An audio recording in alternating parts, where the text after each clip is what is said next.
my pilot, that I should have been dead 4 different times. Well, what do they know about dying? Okay? That's an individual thing. You want to get out of that mindset. You capture an idea and you dream about it. You dream about it until that's all you see. And then talk about your idea with your family and friends. And maybe it's about, hey, I want to be a Royal Crown Diamond, or I want to be a gold. Talk to your family and friends. Why do you talk to your family and friends first? Because you want to get the negativity past you. All right? You want to get all of the, that's crazy. I've never heard anything so foolish. That multi-level stuff, that pyramid stuff, why would you want to do that? So you want to get that out of the way. And then you can start focusing forward. Study that idea in your mind and rehearse it and look at it and analyze it, scrutinize it. And then you start putting a plan to that idea of how you're going to do it. How you're going to do it. Now, if you're actively engaging your brain in doing this, you know what your brain is not doing? It's not telling you to give up.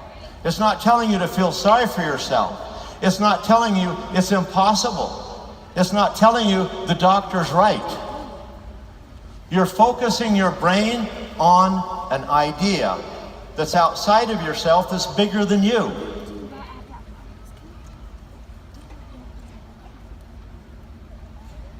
And then do research about it. For example, if you're looking at being a gold or a crown or a royal, research and learn all you can about the aspects of being that person and what it takes to get there. Study your business, study the market, look at the pitfalls, look at the negative things, look at everything. Because that's how you make a firm decision of what you really want to do with your life. It doesn't matter what it is, whether you're buying a franchise from Nampa Auto Parts or you're going to be a Royal Crown Diamond. It's the same principles, okay?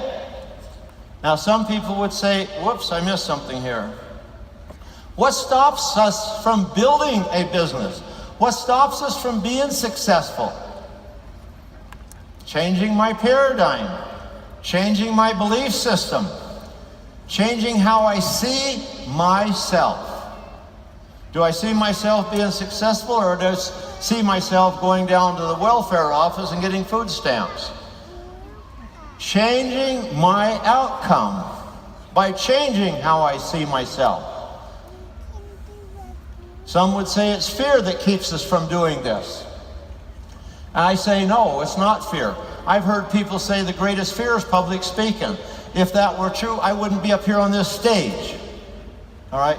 Public speaking is not the greatest fear. You know what the greatest fear is? The reality is, it is taking the risk to change your paradigm. How many here want to change your paradigm? Yes. Okay. How many are willing to take a risk? Thank you. Okay. Is the risk worth it? What if I take the risk and it doesn't work out? Do I risk losing my friends? Do I risk losing my marriage? Do I risk everything financially? Do I risk getting hurt physically or mentally? Could I decide that it is not worth the risk? And yes, you can decide it's not worth the risk. And unfortunately, many of us at different times in our life make the decision it's not worth the risk. And so we don't do it. We set back and become disappointed the very next year when we discover we're in the same place, doing the same thing, having the same thoughts, regretting our life. Is this a risk?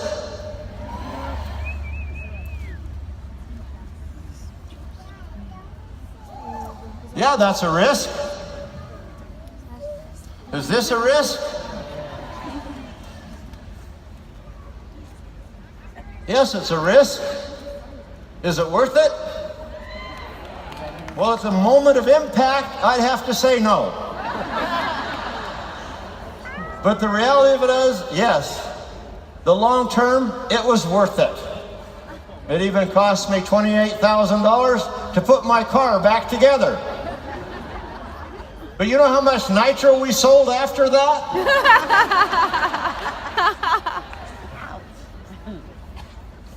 Yes, this was after the rollover you just viewed. You notice my flags are gone, my light's gone off the roof, but we just, after 7 rolls, John Wetton, the cameraman, and a couple of others, his assistants, came running down the mountain, helped me roll the car back up on its wheels, and fired it up and go again. You don't quit because you have a little rollover, okay? So yes, you have a choice. You can quit right there because it hurt a little bit, or you can forget the hurt and get on with having fun and being happy, right? This was another moment that produced a little bit of pain. It resulted in a broken back. There's a risk in doing research. There's a risk in everything you do. There's a risk in getting out of bed in the morning. There's a risk in hiking into the jungle looking for plants. The Rio Babanosa between Ecuador and Colombia. Looking for plants for who? This was going up a tributary off the Amazon River in Peru looking for more plants. This was the week that I got bit and wound up with the Chagas virus. There is a risk. There's a risk in everything. And there's, whoops. There we go. That's Jacob. It's all airborne. We love playing. And there's a risk in playing, but you know what? The spectators right here were a bigger risk. That was Mary right there in that snowmobile. She was more scared than I was. Yes, you take risk in many ways. And maybe some of you don't take risk quite as much as I do or in ways that I do, but I'll be glad to share it with you and teach you how. There's a risk in coming to Young Living's convention, true or false? You might get addicted to Young Living.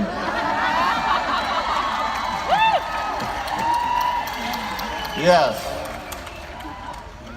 Dr. Anthony Campolo conducted a study in which he interviewed 50 people over the age of 95, asking them, if you could live life over again, what would you do differently?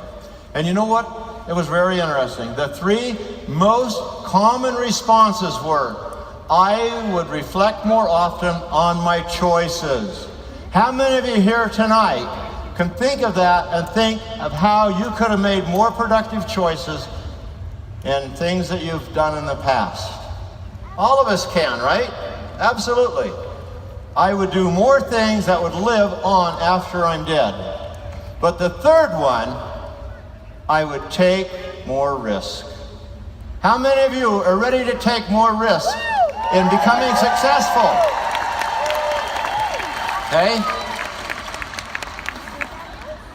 I get tired from just thinking of everything I have to do. Capture an idea and dream about it. You can write these things down if you would like, because this is how to become successful. Talk about your idea with family and friends. Learn everything you can. This is on January the 11th of this year. It was New Year's Day that I called Mitch Seavey and asked him if I came to Alaska, if he could let me take a dog team and take a ride and see if he thought I might be able to do this. And I have to tell you how this came about a little bit. I was laying in bed after Christmas and I had this feeling, I need to get out of this space I'm in. I've got to make a change because it's eating me alive inside mentally because of the condition I was physically. And I knew that if I didn't get out of that mindset, how destructive it was going to be. And so I thought of the most crazy thing I could think of in December. And I rolled over in bed and I told Mary, I said, what would you think if I went to Alaska racing dogs? And she was very kind. She looked at me and says, have you lost your flippin' mind? Not at all. So I was very politically correct. I said, okay. She felt safe. After breakfast, we're sitting around the table. I said to my boys, Jacob, Joseph, what would you think of Dad going to Alaska racing dogs? Yeah, Dad, that's cool. Well, I had 3 votes. What could she say? You see, guys, don't argue with your sweetheart. Just find a politically correct way to reframe it. Okay? So, January the 11th, I went to Alaska to learn. Find someone who's successful and watch, listen, and ask questions. And that's what I did. Watch and duplicate their success. And that happens to be me there in the blue coat behind, following my leader.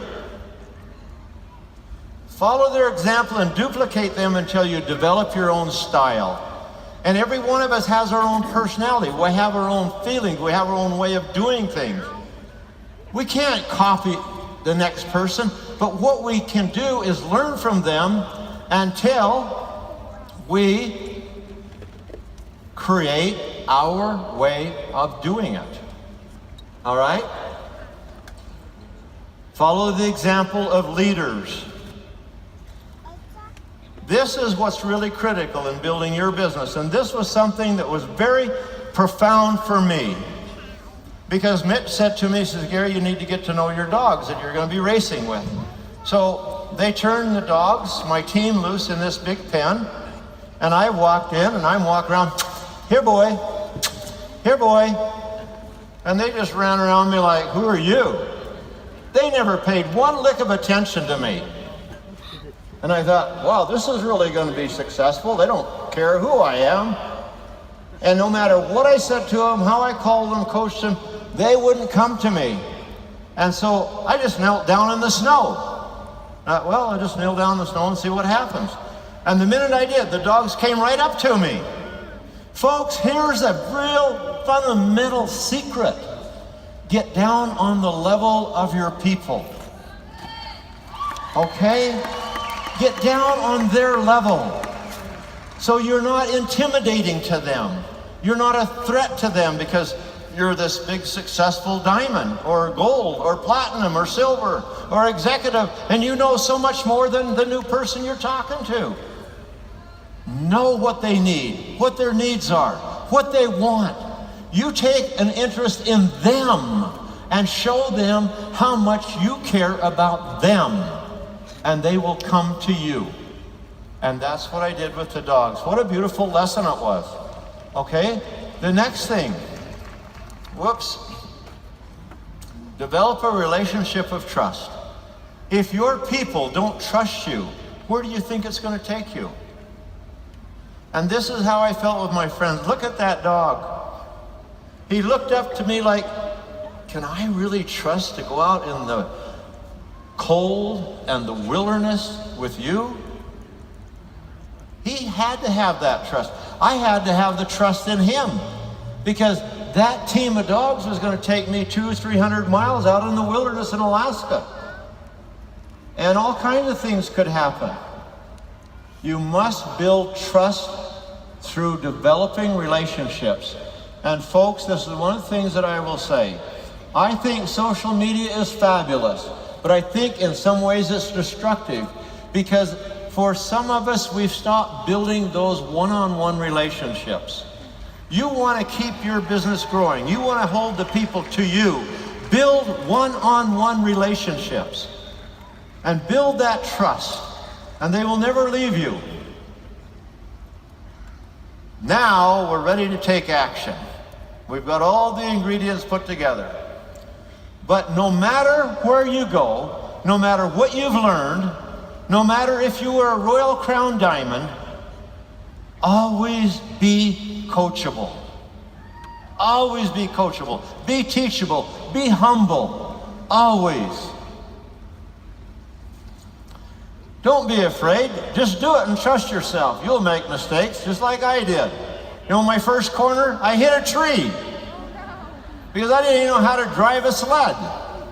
You know, you're going to have times that you're going to hit bumps and you're going to find, wow, this is horrible. How can I keep doing this when it's not working for me? Did I roll over the sled? Of course I rolled over the sled. I hit a couple of more trees, but I didn't quit. I broke 3 ribs while training at my ranch in Utah, 3 days prior to the race in Alaska. But this didn't stop me. So a little owie, a little hurt, that's not a reason to quit.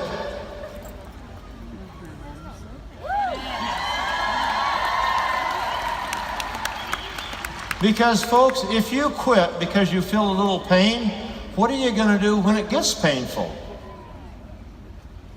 Think about it. You might hear yourself say, I can't do this. When I was out there on the trail like this and it was cold and dark, I heard Mary's voice over and over and over. Honey, you don't have to do this.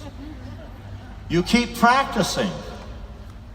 If you talk to someone and they say, well, I'm not interested in Young Living, it's okay. That's not where you stop. You keep practicing. It may not be the right time for them. I had a beautiful lady here at convention a couple days ago tell me that she got introduced to the oils years ago. And she felt kind of bad that she didn't do anything until 3 years ago. And I said, no, don't feel bad. It's the right time for you. Timing is everything. You don't quit, you don't give up. Now you're ready. You must believe in yourself. Okay, know where you're going and be ready for what's ahead. So in this case, I looked at the map, I studied the route that I was going to be racing, so I'd have a little bit of idea of the elevations and the changes, and we're out here in the Alaska bush. The whole race, not just part of it. So we went all the way down to Homer and then turned around and went all the way back, 200 miles. This is another part that's really critical. After you've studied it out and you understand where you're going and you've created your map of how you're going to build your business, make your commitment and don't doubt yourself or you will fail. And this is the thing, because I kept hearing these voices in my head. Gary, what about your heart? Gary, what about your lungs? Gary, this is crazy. You're going to be out there in the wilderness 200 miles from nowhere and there's nobody around. Do you realize what could happen? And your head will do that to you. You have to decide if you're in control or your head's in control. True or false? Okay? So if your cousin, brother, aunt, friend across the street says, you're crazy, you can't do this, you have a choice. You can either accept it or you can just say, forget it, I'm doing it anyway. You know, I had a choice. We all have choices. It's how we act upon our choices that's going to determine whether we're successful or not. So I walked right in and I signed up. You know, if you hesitate, you'll start thinking about all the fear. You'll be thinking about the risk. You'll be thinking about, holy cow, Gary, are you stupid? You've only been on a dog sled 7 times in your life, and you're going to go run a race in a country you've never even been in. You don't even know the terrain. And you've got all of these health problems. Of course I could go that way. I signed up, and I just did it. If you want to succeed, get in the race and don't look back. Okay? It doesn't matter what people tell you. You're in charge of your life. Nobody else is. And yes, that doesn't mean you can't discuss your thoughts and that with them, but ultimately it's your choice. Mary talked to me and talked to me and talked to me. And I'm sure she thought that I was 100% deaf, not just partially, because I didn't listen to her. Honey, you don't need to do this. Honey, you could be writing a book instead of doing this. Honey, do you know you could be making other forms? Honey, you could do, honey. Well, she had so many honeydews. Of course I could. Was this going to do anything towards building Young Living? Nobody thought it would.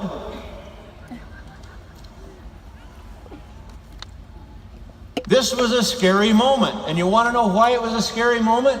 Because the musher with a 20-year history of mushing was right in front of me, and she rolled her sled at the start.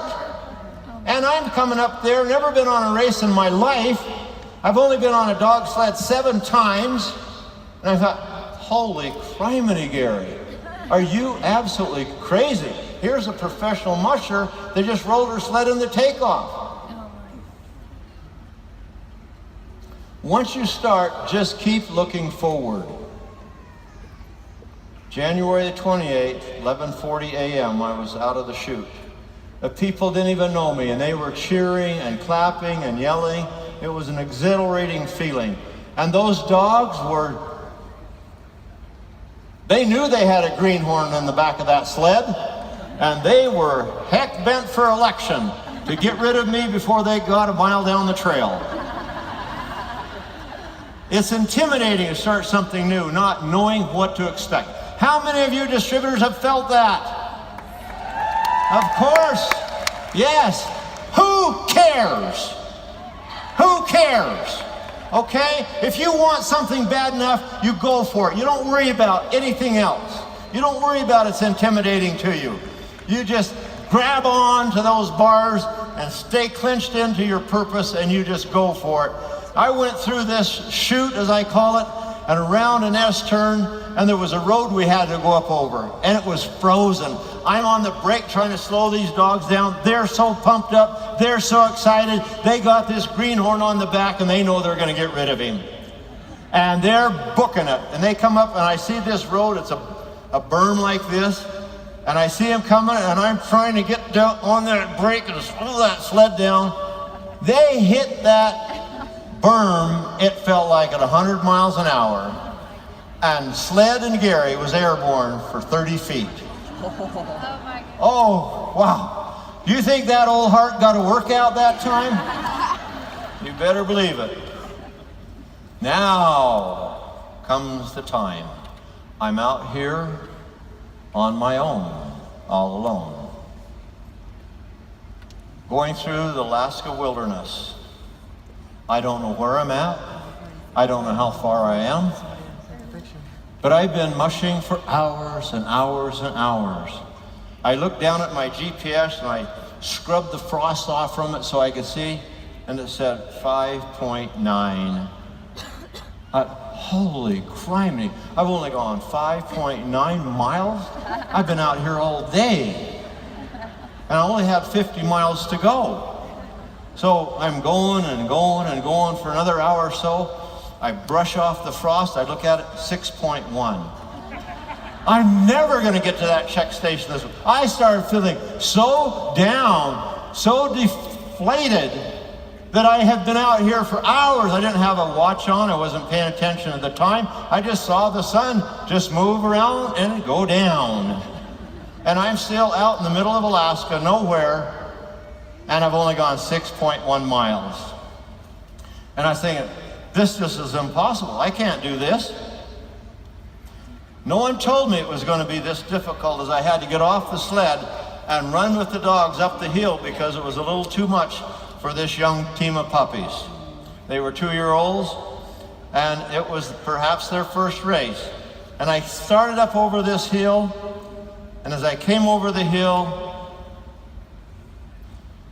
the sun was just going down, and at this moment I saw a man standing there with a camera, and it was John Wetton. There's only one way John could be here. The check station has got to be around the corner. Oh my goodness, I felt so excited. I was just on high. I came around the corner into the check station, and folks, here's another secret for you. Achieving your first goal, if it's a star or executive or silver or whatever it is, when you achieve that goal, it gives you a certain amount of excitement inside. It charges your adrenaline. That is for the purpose of giving you that shot for the next goal.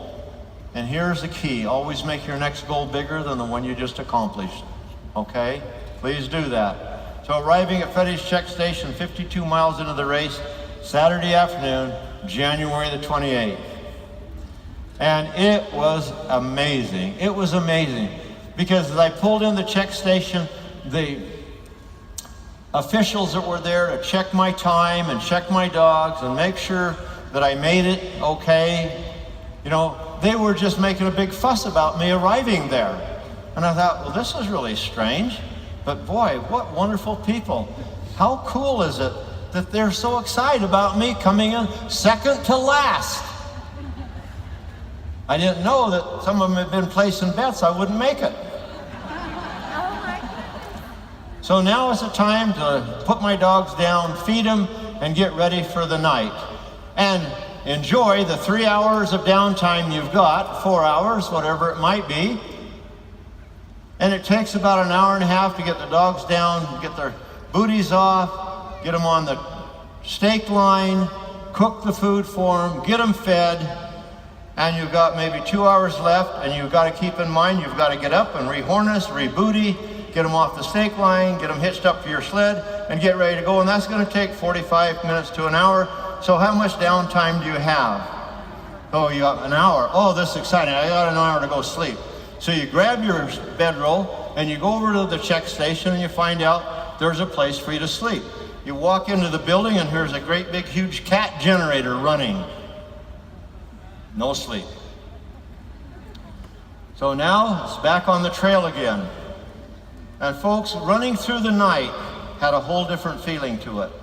What you see there is all that you see, is what's in that headlight. And it was nice if it reached the front dogs.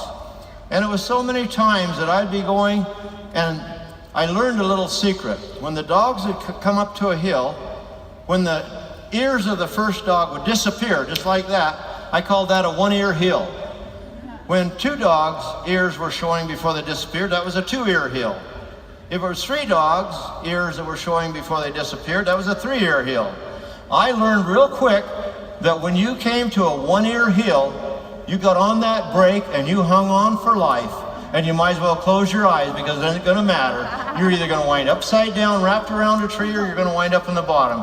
But when those dogs went over that hill, they'd look back at me and stick their tongue out and laugh at me. Hang on, dude, we're going for a ride. And we did. This is pulling into the next check station. Did I get tired? Yes.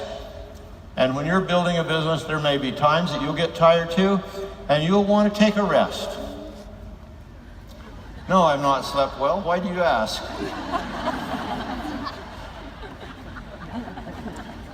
Well, the next morning, getting my dogs up, ready to go. And folks, just as quick as I got to my sled and got the things out to give my dogs their breakfast and get them hooked off the stake line into the gang line, the storm moved in and it started to snow.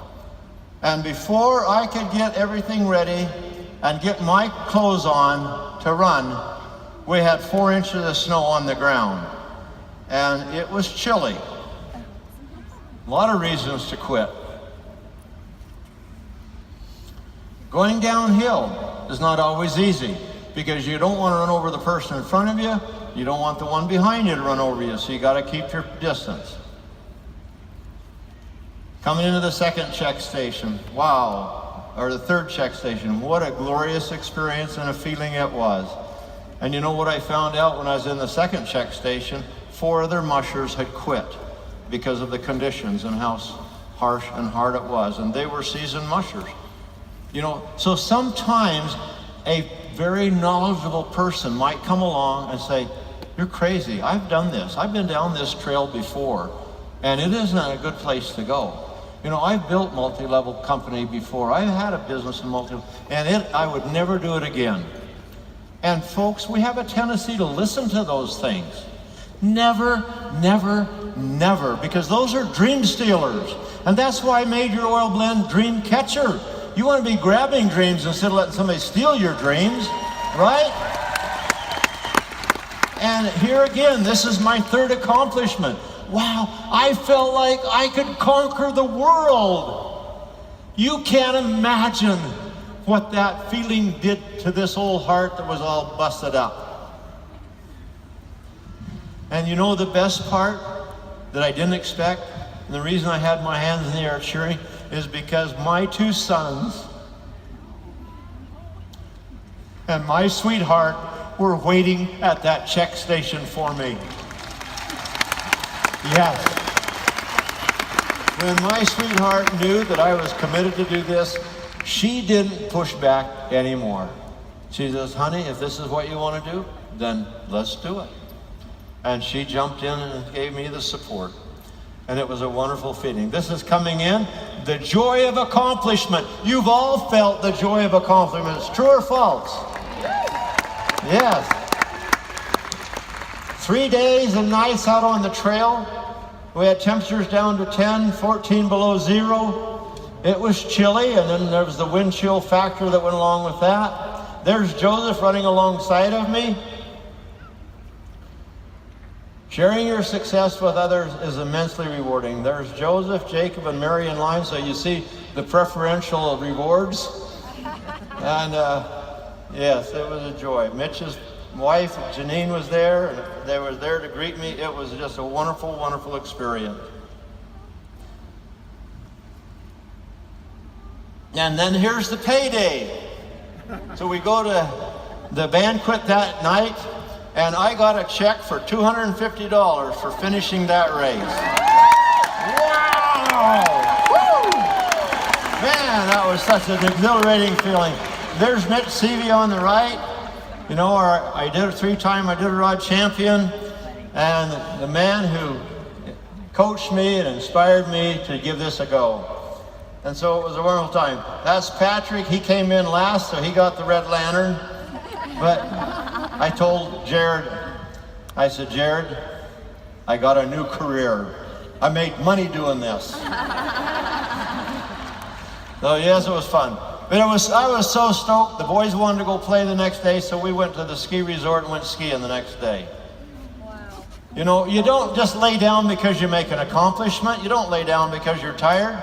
You keep going. If you want to be successful, you keep going. The second race, the Willow 300 Mushers meeting, February the 3rd. And here's my dogs. We're getting ready to go. I'm getting my sled packed and ready. The dogs are excited. This is their destiny. They love to run. They love to perform. This is the most exciting thing for these Huskies that they can do in their life. If their passion to run is like your passion being here at convention. And to take that away from them would be totally wrong. Here the other mushers are lined up as we're getting ready to take off. The starting line at Willow, this is also the starting point for the 1,050-mile Iditarod run. And now I'm back in the wilderness again with my dogs.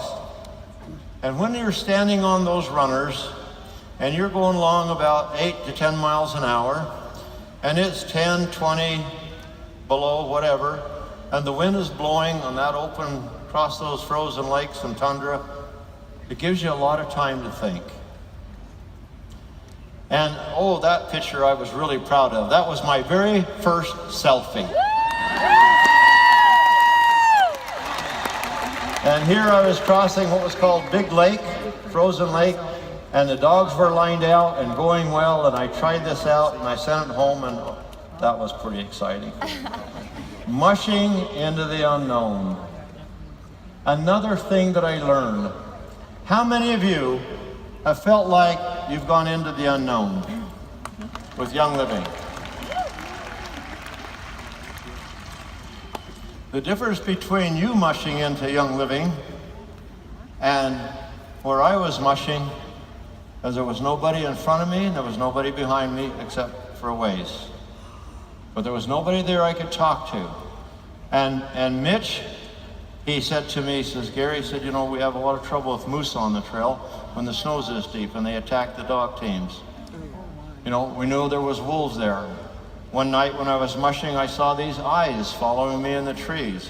Kind of gets your blood pumping a little bit. But here I'm coming up on a hill, pitch black. And as you can see, my headlamp just reaches the lead dogs. I don't know what's over that hill. I don't know how steep that hill is. I don't know how crooked that trail is going down that other side. I don't know if there's a grizzly bear in a trail, or a pack of wolves, or an angry moose on the other side of that hill. Folks, when you're building your business in Young Living, you're going to have several unknown spaces. And these are times when people will pull back and they'll want to, maybe I need to rethink this. Maybe I better watch somebody else do it first. No, that's not what you do. Successful people don't do that. You reach inside of you and you feel your heart, can I do this? And when your brain said, you're plumb nuts, that's when you do it. Okay? You just do it. Here's stopping one night and getting my fire going so I could feed my dogs. And this night was 10 below zero. And I got my sleeping bag out, laid it down there beside my sled. There's my dogs at 10 below zero. And I took a 45-minute nap. Now, why didn't I sleep longer? Because 45 minutes, I was froze. And it woke me up, and it was time to go again. Alaska whiteout, when you can't see ahead, quitting feels like a good idea. And you can see there, as I was going across that one big lake, I don't remember the name of it, just out of Willow ways, the fog settled in. There was a light wind that was just blowing that frozen crystallized snow, and that was all I could see. I couldn't even see my wheel dogs, which are my first two dogs. I couldn't even see them clearly. And I've got 10 more ahead of them. I can't even see them. And then I would hear Mary's voice, honey, you don't have to do this. There's other things you could be doing. And folks, you're going to be in that space. You're going to be saying to yourself, no, I could go get a job at McDonald's. And I know there'd be a paycheck there every 2 weeks. Now, I could get a job as a computer programmer. I could get a job as an attorney helping Matt. All kinds of things that you would be able to say and do that would convince you not to do it. And I heard those voices. I'm into my second race, my fourth day with basically no sleep. I was frozen. I felt like a popsicle standing there riding with my dogs. I would get off at different times and I would run beside the sled until my heart would just about give out to try to get the blood going, get the circulation so I could get warm enough, because I thought I was going to freeze.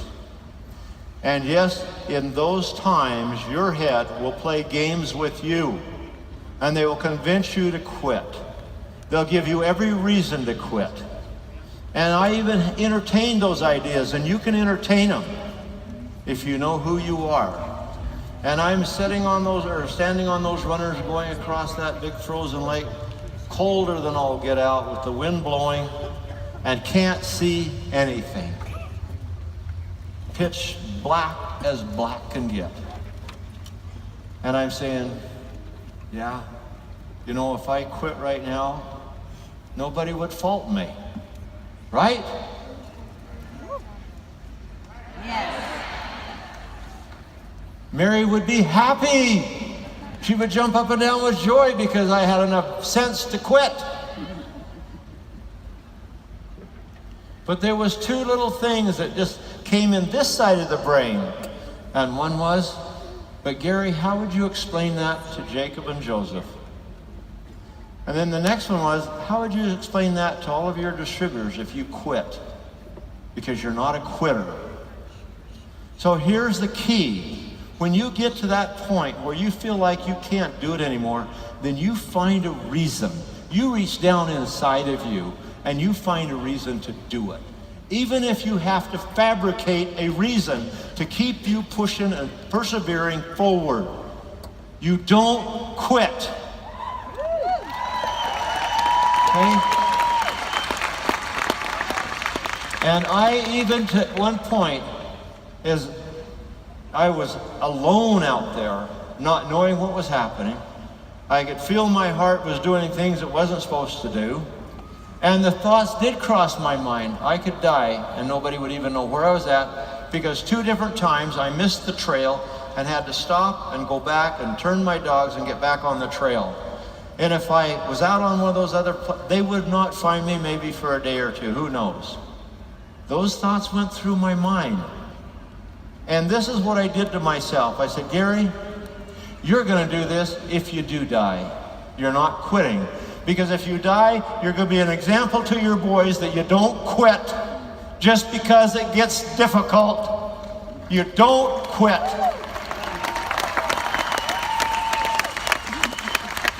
So when life knocks you down, roll over and look at the stars. Okay?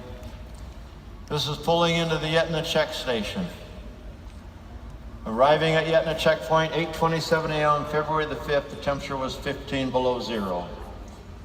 And the wind, I don't remember what the wind was, but it was over 10-mile-an-hour wind. That's why I had that white jacket on as a windbreaker. Here I'm cooking, getting ready to feed my dogs again.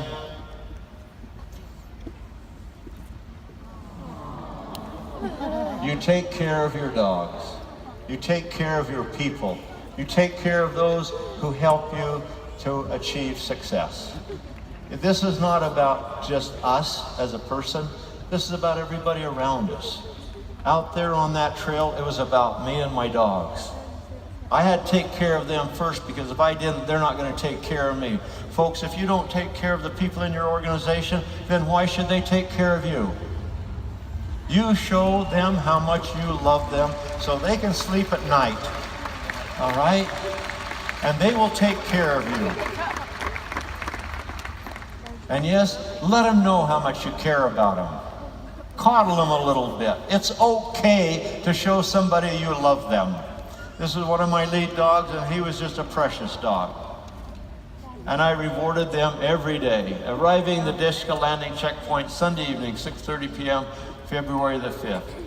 And coming in again, as I came around the corner, there was Joseph. Whoa! Man, all of those problems, all of those bad thoughts, they just vanished. They just vanished. And Joseph was there, Jared, Janae, Matt, Lori, Mark, the film crew. What a rewarding feeling it was when I came into that checkpoint and they were all there to greet me. And then, at 3 hours of downtime, it was hitch up and go again. Putting booties on. Here, my carabiner was frozen solid. I had to beat on it to get it loose so I could open it up, get my snow hooks hooked up. And then it's running through the night again. Now here's something that's very, very interesting that I learned again, that I think will have tremendous value to everybody. We live, yeah, that was coming into the check station. We live in a world today where there's no quiet. Our minds are just full of data. We're data overload. We're busy constantly. Our minds are taking in all kinds of information. And how do we process it? How do we process it? One of the value things that I found out here on the trail in the cold and the lonely, quiet, all you're hearing is the crunching of the sleigh runners in the snow, the pitter-patter of the dog's feet in the snow, occasionally a bark, occasionally a howl. But you're just there for hour after hour after hour, hanging on and hoping you don't have a rollover and get wrapped around a tree or go over the bank or into a river. All kinds of challenges. But you have time to think because it's quiet. It's quiet. Folks, to be successful, we need quiet time. We need to disconnect from the world. This is where I disconnected, because I need to go get my mind straight. I need to get my mind off all the problems and all the people telling me I was going to die, this wouldn't work, that wouldn't work, this or that, until I was almost going crazy with it. I knew I had to get someplace where it was quiet to think and sharpen my saw. And this is where that can happen. And there's such a feeling out there in the cold wilderness with the dogs. You develop such a relationship. You just develop such a association and a companionship And I thought, if we could do this with our people in our organizations, wow, what a powerful company we would be. And if we took time to step back and reflect and be quiet and listen to the unspoken words and sharpen our saw, how much more productive could we be? How much more could we help others?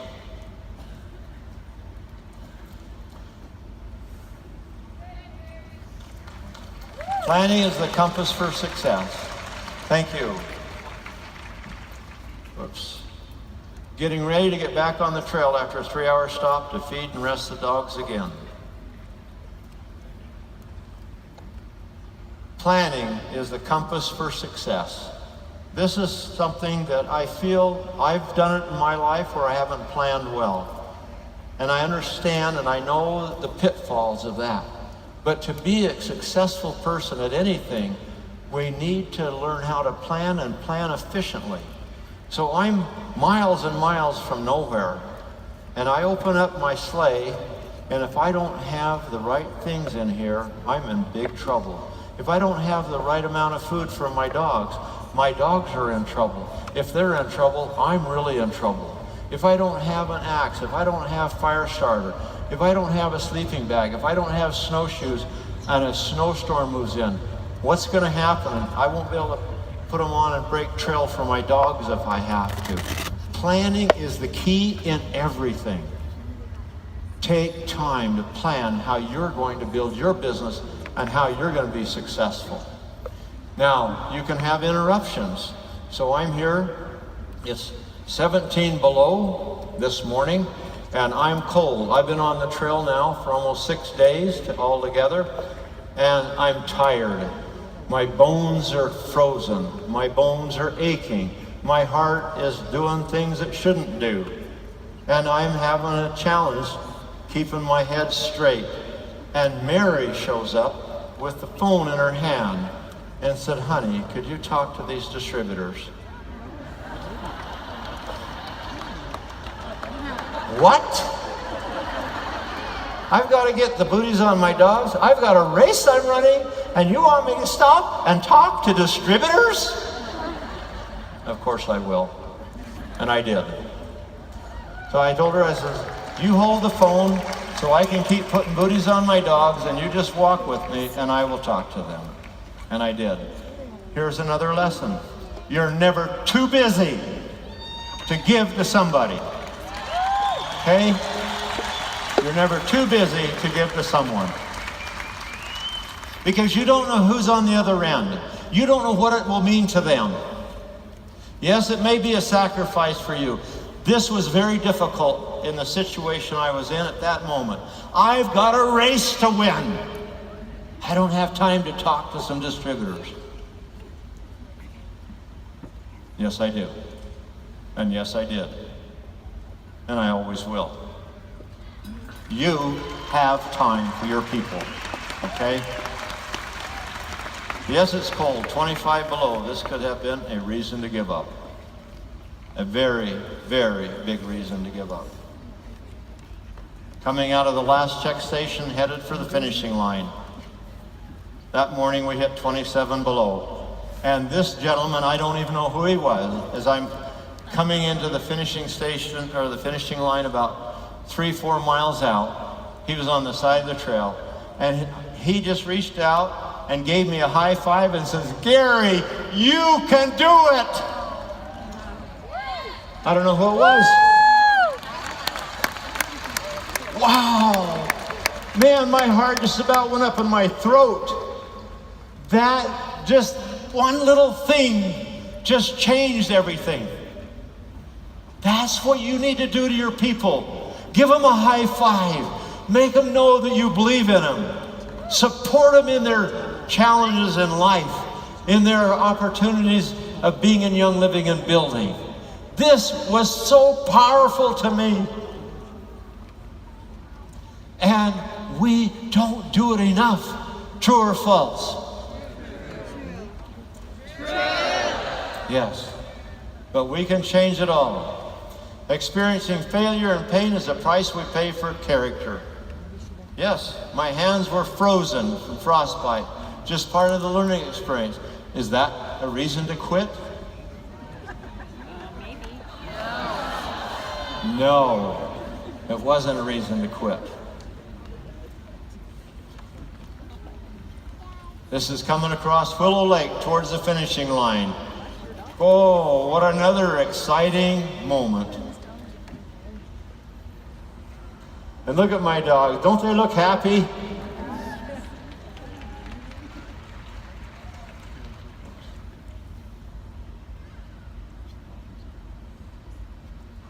It was a happy moment for me. A brand new newbie that took on 2 races in Alaska, that had never raced a dog, never run a dog before. And I finished 2 races and brought all my dogs home.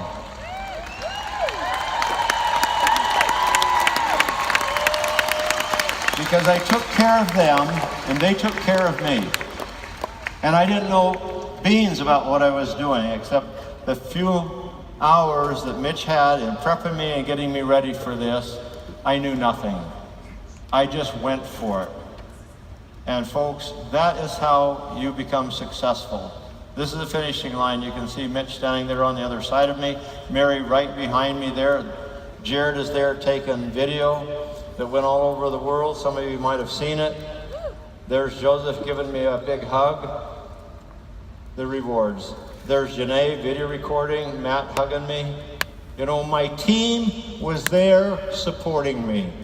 They flew all the way up from Utah to be there at the finishing line to support me. What do you think that made me feel like? Like I had value, like I had self-worth, like I meant something to them other than just their boss. And that's what you need to do to all of your people. Make them feel that there's something special. I can't tell you in enough words how special my team made me feel when I came across that lake to the finish line and they were all there to greet me. I knew the sacrifices they made to fly up there on a commercial flight and drive 150 miles from Anchorage to be at that finishing line. Yes, sometimes all it takes is just giving a little bit to change another person's life and perspective. You give to the people in your organization, and they'll be there for you. We can always find excuses and reasons to give up and quit. It's easy to stay in a rut, struggling through life, paying bills and supporting a family. It's easy to remain in the status quo of mediocrity. Be willing to take the path less traveled. Be willing to change. How many here tonight are ready to change?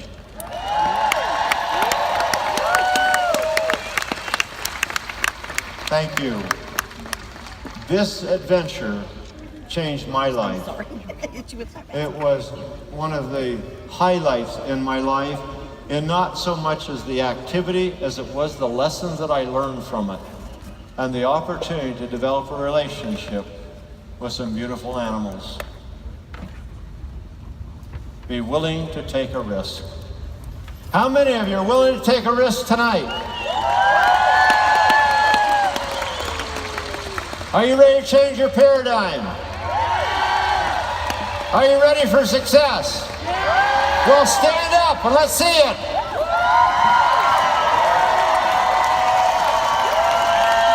All right. Woo! Thank you, thank you, thank you. God bless you. We love you.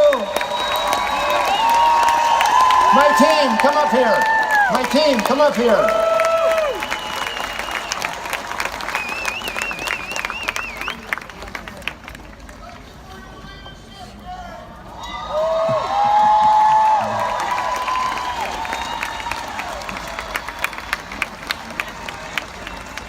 So I would just like to acknowledge all of our leaders that are here with us tonight. We have some backstage, some officiating at the expo, as you know.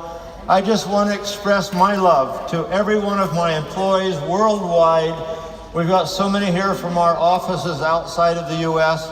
I'm so proud of them, and I hope and pray that you're as proud of them as I am, and you can believe in them as I believe in them, because we are in a new paradigm in young living, and we're going for the next $1 billion. Okay?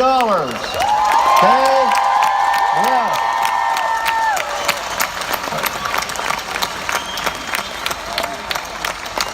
Thank you. Thank you. And we'll see you tomorrow.